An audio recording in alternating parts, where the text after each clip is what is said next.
Ivan Misner is a world-renowned speaker and author of 8 books, including his #1 bestseller, Masters of Success. He is also the founder of Business Network International, BNI, a networking organization that has spread around the world and generated 3.3 billion referrals, resulting in $1.5 billion in business for its members in 2004 alone.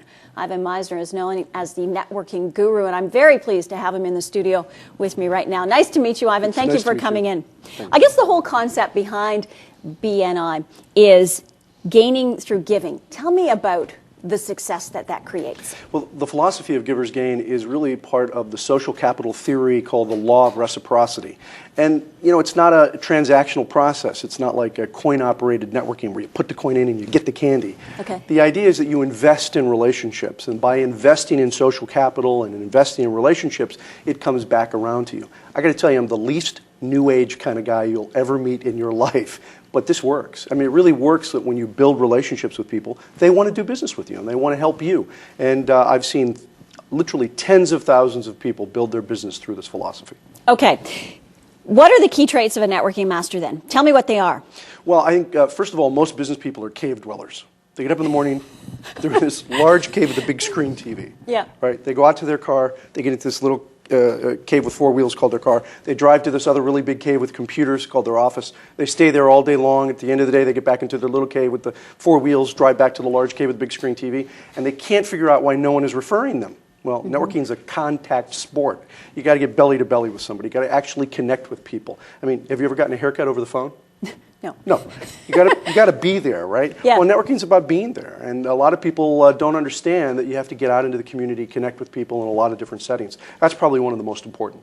Okay. Networking was really hot for a while. Then people got cool on networking, says, it doesn't work. Now people are saying, I think Carol Thompson in one of your books says, right now networking is more important than ever. Yeah. Why is that? Well, you know, we don't teach this in the colleges and universities anywhere in the world, not just here in Canada. We don't teach it in the United States. It's not taught in Europe. We give people bachelor's degrees in business, and they don't have a clue how to build their business through networking or word of mouth. Yet you go out and you ask people out in the community, you ask any business person, what's one of the most important ways for you to get your business? And they're going to tell you word of mouth. So why don't we teach it?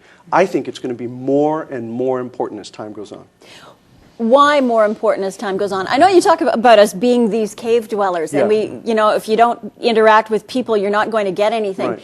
Is it more important now than ever because you only want to do business with people you trust, and you trust the people that you know? Well, we don't live on Little House on the Prairie anymore. You know, right. we don't know the people who live right next to us, and so networking really is almost a mechanism to effectively connect with other people when we live in a very high-tech, high-touch society. We're becoming more technologically advanced, and the more technologically advanced we become, the more important it is to make sure and have those connections with people, because when all is said and done, we do business with people.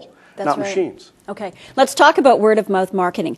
What role does networking play in word-of-mouth marketing? Well, networking is the process one goes through to help build one's business through word of mouth. Word of mouth is, if left to its own devices, most people only talk about you if they're upset with you. That's right. You know, if they're mad at you.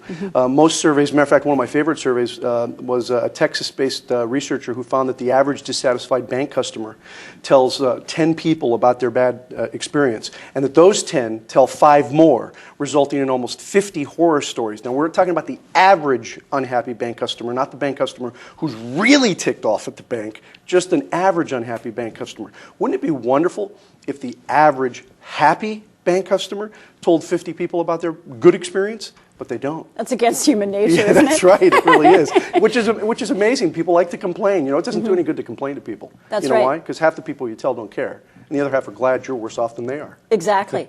Okay, so let's talk about if you want to have a word-of-mouth marketing campaign, a good one. How do you get it started? Well, the first thing to do is to diversify your networks, to participate in a couple of different kinds of groups. Something like a Chamber of Commerce. Chambers are great organizations. Sometimes it surprises people to hear the founder of BNI say, go join the chamber. But the truth is, chambers give you breadth in the community. It allows you to meet a lot of people. Groups like BNI gives you depth within the community. Service clubs like Rotary, Lions, Kiwanis. So diversify your networks. Be in a couple of 2 or 3 different kinds of groups. Determine your contact spheres is the second thing. A contact sphere is a group of business professionals who have a symbiotic relationship. A caterer, a florist, a photographer, a travel agent. I call that the wedding mafia. you know? Okay. If one of them has a wedding, then they refer everybody on in. There are other things like incentives. So you want to give thank yous when you get a referral. It's amazing to me how many people don't give a thank you.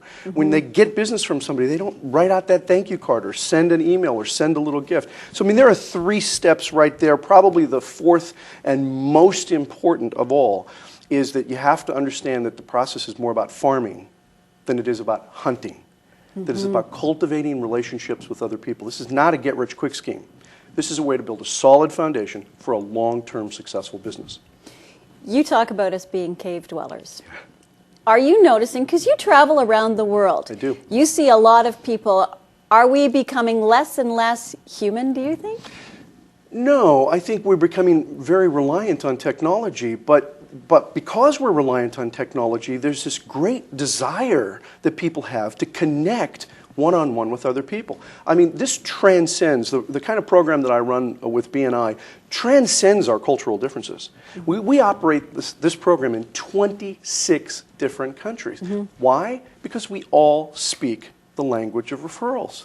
Whether you're talking about black, white, Asian, whether you're talking about Hindu, Muslim, Christian, we all want to do business through developing relationships with each other and trust. We all speak the language of referrals, and we want to trust the people that we're doing business with. And I think that this kind of way to do business is going to grow, not recede.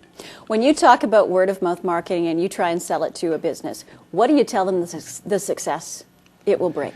Oh, you know, it can absolutely end up being 50, 60, 75% of their business. Now, if you want to build your business, I don't suggest that you stop advertising or that you not use PR. You have to continue to use your PR efforts, continue to use your advertising, but word of mouth can be a very large percentage of your business. The problem is that most businesses don't plan it. You know, they think word of mouth is kind of important, but it's kind of like the weather.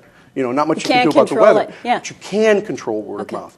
And so if you plan it and structure it, it can become a very large part of your business. The one thing that I think you don't have to do is cold call.